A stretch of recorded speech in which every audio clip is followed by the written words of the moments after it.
नारायणगाव, आळेफाटा या 3 शहरांनंतर जुन्नर तालुक्यातील ओतूर हे देखील एक मोठी बाजारपेठ असलेलं शहर म्हणून ओळखलं जातं. आता आपण ओतूर बस स्टँड मध्ये आहोत. तुम्ही माझ्या मागे बघू शकता की ओतूर बस स्टँडची ही काय दुरावस्था आहे. गेल्या अनेक दिवसांपासून म्हणण्यापेक्षा अनेक वर्षांपासून पावसाचं पाणी असेल किंवा इथलं असलेलं गटारीचं पाणी जे आहे ते ह्या स्टँड मध्ये साचतं. या स्टँड मध्ये साचत असल्यानंतर इथे खड्डे तयार होतात. हा पाणी जे आहे हे काढून कुठेतरी याची व्यवस्था लावण्याचं काम अजून देखील होत नाही. अनेक सामाजिक कार्यकर्त्यांनी या कामाचा पाठपुरावा देखील घेतलेला आहे, तरी देखील अजूनपर्यंत हे काम पूर्ण झालेलं आपल्याला दिसत नाहीये. या गोष्टीमुळे बस स्टँड मध्ये अतिशय खड्डे पडलेले आहेत. तसंच तुम्ही बघू शकता आता एक इथं बस आलेली आहे. बस देखील इथून या खड्ड्यांमधूनच जाते. येणाऱ्या प्रवाशांना या गोष्टीचा त्रास होत आहे. बस स्टँड मध्ये फक्त बसच नाही, इतर देखील काही वाहतूक करणारे मंडळी असतात, त्यांना देखील या गोष्टीचा त्रास होत आहे. ओतूर हे शहर असल्यामुळे इथे जवळपास कॉलेज आहे, शाळा आहेत. तसंच आपण बघितलं तर आपलं जुन्नर तालुक्यातली जे काही घाटाखालची गावं आहेत त्या गावांना देखील मेन एक शहर म्हटलं आपण तर हे ओतूर हे शहर आहे. तर त्यांना देखील त्यांचं व्यावहारिक जीवन असेल किंवा काही गरजेच्या गोष्टी असेल ते ओतूर या शहरामध्ये घ्यायला यावं लागतं. मग या बस स्टँड मध्ये आल्यानंतर त्यांची अशी ही दुरावस्था होते. मग ह्या सगळ्या गोष्टींना नक्की जबाबदार कोण आहे? इथून या पलीकडे पण आपण बघू शकतो की इथं असलेलं हे मोठं झाड, तिथं आपण बघू शकता की तिथं देखील खड्डे आहेत. त्या खड्ड्यातून सगळा चिखल जो आहे तो चिखल देखील सगळा वरती आलेला आहे. या सगळ्या गोष्टींची विल्हेवाट नक्की कधी लागणार? यामुळे इथं कचरा होत आहे, ते सांडपाणी जे आहे ते सगळं इथेच साचलेलं आहे. त्यामुळे मच्छर होतात, रोगराई पसरते. सध्या पावसाचे दिवस चालू आहेत आणि पावसाळा म्हटलं की मच्छर वगैरे या सगळ्या गोष्टींमुळे वातावरण हे प्रदूषित होतं आणि यामुळे आजार देखील होतात. मग ह्या पाण्यामुळे जर एवढे प्रॉब्लेम्स होत असतील तर मग हे सॉल्व्ह करणं हे देखील सामाजिक कार्यकर्ते असतील किंवा लोकप्रतिनिधी असतील यांचं काम आहे. परंतु या सर्व गोष्टींकडे कुठेतरी दुर्लक्ष होते. निधी मंजूर झालेला आहे असं आपल्याला स्थानिक ग्रामस्थांकडनं कळत आहे, परंतु मग नक्की तो निधी जातोय कुठं? अजूनही तो निधी जर आलेला आहे तर मग बस स्टँडचं भूमिपूजन का होत नाहीये? कामाला का सुरुवात होत नाहीये? अजून इथे नक्की काय काय समस्या आहेत हे आपण बस स्टँडचे जे आगार प्रमुख आहेत त्यांच्याकडनं जाणून घेणार आहोत. ओतूर बस स्टँड मध्ये काही इथे प्रवासी आहेत ते आपल्या सोबत. आपण बघूया, त्यांच्याकडनं जाणून घेऊया काय काय समस्या आहेत ते. काकी, कुठून आलेत तुम्ही? खामुंडीवरून. खामुंडीवरून. कुठे जायचंय? मुंबईला. मुंबईला जायचंय. कुठे जायचं असेल तर तुम्ही इथल्याच बस स्टँड मधून प्रवास करता का? हो. आपण आता इथे बघू शकतो की इथे खड्डे झाले, ते पावसाचं पाणी जे आहे ते साचतं येते. काय सांगाल त्याबद्दल? दुरुस्त व्हायला पाहिजे व्यवस्थित. काय काय त्रास होतो? तुम्ही आता नेहमीच बसने प्रवास करताय, काय काय त्रास होतो? असं काय पाणी असेल तर चिखल उडतो अंगावर, हे त्रास होतो जायला यायला. काका, काय सांगाल? एक काम झालं पाहिजे एसटी स्टँडचं. लोकांना त्रास होतोय, पाणी साचते, खड्डे पडलेत, जाता येता सगळं पाय भरतायत, पॅन्ट खराब होते असं. आणि हे काम झालं पाहिजे लवकर. आता तुम्ही वयोवृद्ध आहात, एसटीने प्रवास करता, खड्ड्यात गाडी गेल्यानंतर गाडी आदळते, त्रास होतो, त्याबद्दल काय सांगाल? ते खड्ड्यात गेले, गाडी आदळते, कमरेला त्रास होतो आणि ते योग्य नाही वाटत. डॉक्टरकडे जावं लागतं, त्यामुळे त्रास होतो. असं होतं हे असं नेहमी. आपण पाहिलं की काकाने देखील त्यांचं मत मांडलेलं आहे. खड्डा जरी झालेला आहे पण त्या एका खड्ड्यामुळे आम्हाला बाकीचे पण प्रॉब्लेम्स होतात. आम्ही वयोवृद्ध आहोत, आम्हाला आजारपण पण येत आहे. आपल्यासोबत इथे एक फॅमिली पण आहे. काय सांगाल दादा, तुम्ही आज इथं बारीक बाळ आहे तुमच्या सोबत, बाळाला घेऊन प्रवास करताय, काय सांगाल? तकलीफ होते जास्त प्रवास. कुठून आलात तुम्ही? आम्ही चाकणवरून आलोय. चाललेत कुठं? कल्याणला जायचंय. कल्याणला जायचंय. आता कल्याणला जाताना जरी आपण बघितलं की ओतूर हे शहर मेन आहे आणि इथून पुढे देखील बराचसा रस्ता पण खराब आहे. ओतूर बस स्टँडची तर अवस्था आपण पाहतच आहोत. काय सांगाल याबद्दल? आता दरवर्षीच असं चाललंय, कोणी लक्ष देत नाही काय नाही इकडं. आपल्यासोबत अजून काही प्रवासी आहेत, बघूया काय. बाबा नमस्कार, कुठून आलेत? तेजीवाडी. कुठे जायचंय? भिवंडी. नेहमी इथूनच प्रवास करता का? तुम्ही बघितलं इथं पावसामुळे खड्डे झाले ते बस स्टँड मध्ये, काय सांगाल प्रशासनाला? काय सांगतो प्रशासन लक्ष देत नाही. काय सांगणार? प्रशासन लक्ष देत नाही तर काय सांगायचं प्रशासनाला? आहे ते काय प्रतिकडे ती येते परिस्थिती रोडला ते एसटीने बघा पाणी साठले सर्व घाण अवघड आहे. आपल्यासोबत अजून काही प्रवासी आहेत.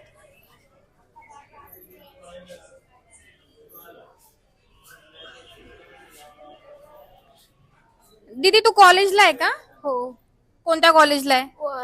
वागिरे कुठून येते तू? हो हॉस्टेलवरनं कुठे हॉस्टेल?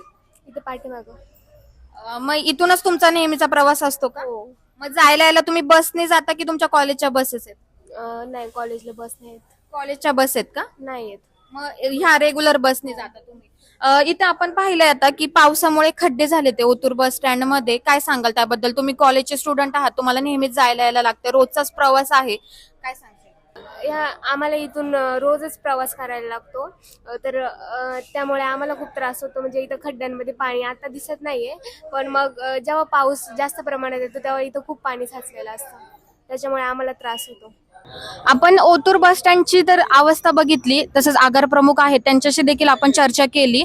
पण जर खरीच दुरावस्था जर बघायची असेल ना, तर आपण ओतूर बस स्टँडची जी मागची बाजू आहे ना, तिथे जिथे शौचालय आहे ती बाजू आपण बघा. इथं देखील खड्डे आहेत, सांडपाणी साचलेलं आहे. शेजारी शौचालय असल्यामुळे ती देखील घाण सर्व येत आहे. याच्याने देखील आजारपण वाढतंय. आणि सगळ्यात मेन मुद्दा म्हणजे ओतूर हे बस स्टँड नक्की प्रवाशांसाठी आहे का इथं असलेल्या डुकरांसाठी आहे हे देखील समजत नाहीये. हे जे आपण पाहतोय ते अतिशय निंदनीय गोष्ट आहे. इथं बघू शकता की तिथं जे दिसतंय, तिथं जे गज किंवा तो जिथं मोठा खड्डा दिसतोय ती गटर लाईन आहे. त्या गटरामध्ये पण आपण बघू शकता की किती मोठा कचरा तिथे साचलेला आहे. कचऱ्याचा डो अक्षरशः तिथे आपल्याला बघायला मिळतोय.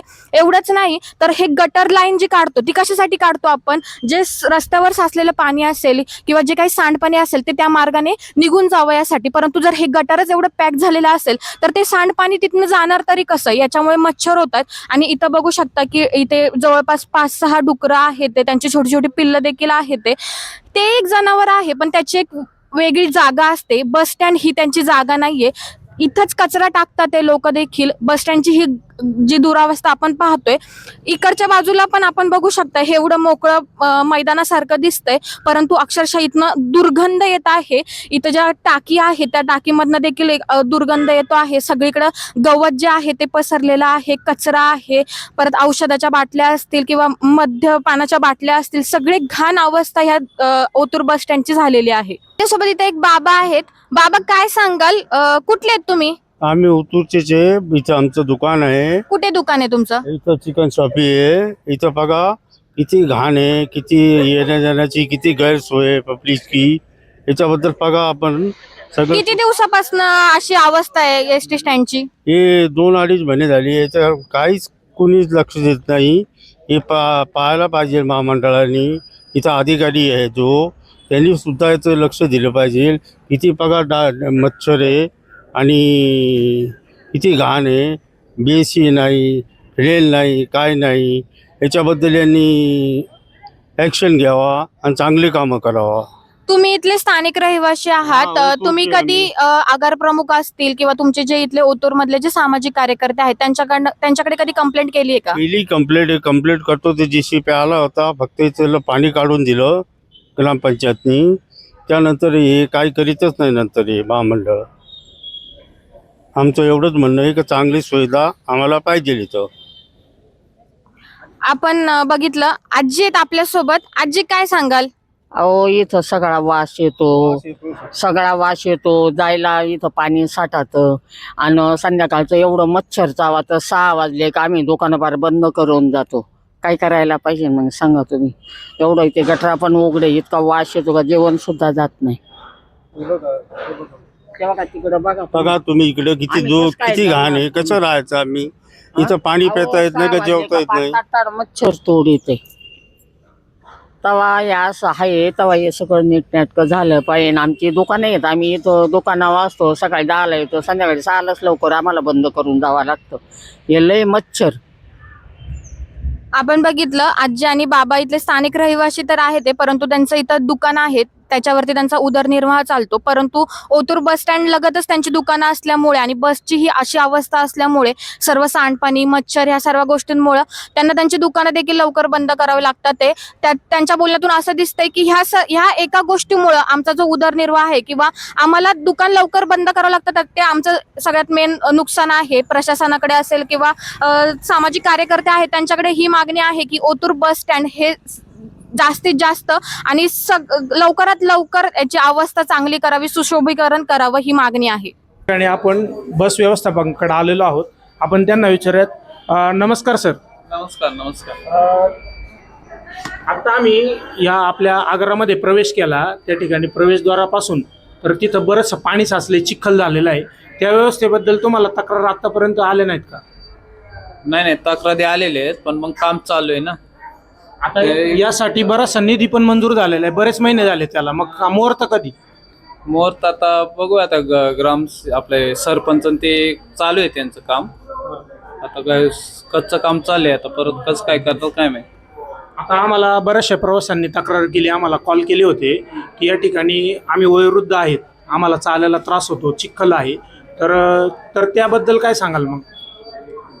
आता ते ना हे काम चाललंय ना निम पण करणार आहे असं ते बोलले सरपंच. आणि ते आपले नाही पंचायत समिती काय असतं त्यांचं नाव, सदस्य, ते म्हणले आपण हे पूर्ण करून टाकू असं बोलले ते. आता काम कसं चालू आहे ते म्हणले निम चाललंय. आपण एसटी स्टँडचं जे काम आहे ते ग्रामपंचायतीच्या अंडर येतं असं तुमचं म्हणणं आहे का? नाही त्यांचे सहकार्य म्हणून काहीतरी चाललंय त्यांचं, का आपण हे करून टाकू त्यांचं पण. तुमच्या वरिष्ठांका याच्याविषयी काही तक्रार केलेली नाहीये का, किंवा याच्याविषयी नाही. वरिष्ठांबरोबर काय बोलणं झाले ना, मिटिंग पण चालले, सरपंच आणि एसटी महामंडळ मिळून दोन्हींचं पण चाललेलं आहे. परंतु आता जर तिथं पाहिलं तुम्ही, एका बाजूलाच कॉन्क्रिटीकरण झाले, बाकीचं कधी मग? ते आता एवढ्याच झाले ना, 15 दिवसापूर्वी काम पूर्ण झालेले. आता माझे परत इथं मोजणी झालेली, मग त्यांचं ते होईलच पूर्ण असं मला वाटतं. नाही, तुम्ही आता व्यवस्थापक म्हणून आहात, मग व्यवस्थापकाचं काम म्हणजे फक्त बस आणि याची नोंद की बाकीचे व्यवस्थापन पाहणे? हा, हे पण पाहणे वरचे वरिष्ठ आहेत ना आमचे डेपो मॅनेजर, ते बघतात. कारण बस स्थानकाची पाटी कोरी दिसते वरती, म्हणजे एकदम नवी दिसते, पण मग बस स्थानक असं का? जुनं झालेले ना. सर, जुनं जरी झालं असलं तर आपल्याकडे आता एकूण किती बसेस जातात इथून? जायला 100 आणि यायला 100. आपल्या तसं 250-300 बस आहेत. 250-300 एवढ्या बस आहेत, मग प्रवाशांना हा त्रास का? प्रवासांना आता कधी याच्यावर निर्णय कधी होईल? आम्हाला एक सांगा ना तुम्ही की बाबा एवढ्या काळामध्ये हा निर्णय होऊ शकतो. काम चालू आहे म्हणले होणारच ना, काम चालूच आहे ना. काम होणार आहे, परंतु पावसाळा गेल्यानंतर मग होणार का आताच होणार? नाही, आता बघू. आता परत त्यांच्या बरोबर विचारायला लागेल ना, सरपंच वगैरे. प्रश्न असा निर्माण होतो, निसर्गाकडून हा त्रास नाहीसा झाल्यावर तुम्ही व्यवस्था करणार की आता जो त्रास होतोय तोच लवकर तुम्ही दूर करणार? लवकरच होईल. राजकारण, समाजकारण, शेती, उद्योग, गुन्हेगारी यातील नवनवीन घडामोडींसाठी आजच हिंदवी न्यूजला सबस्क्राईब करा आणि बेल आयकॉनवर क्लिक करायला विसरू नका. महाराष्ट्रातील एकमेव निपक्षपाती चॅनल म्हणजे हिंदवी न्यूज, सर्वसामान्यांच्या न्याय हक्कासाठी.